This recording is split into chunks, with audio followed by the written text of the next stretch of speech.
washer pen saka spring.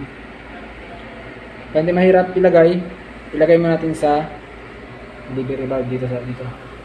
Hindi kayo mahirapan guys kasi minsan magbaliktad yan pag mali yung paglagay nyo.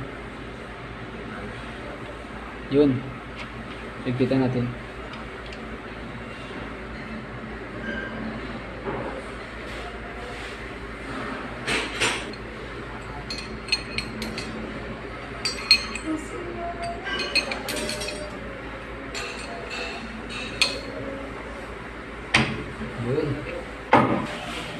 Okay, tapos na natin lagay lahat ng holder. Kabit na natin yung fuel line. Fuel connection. Guys.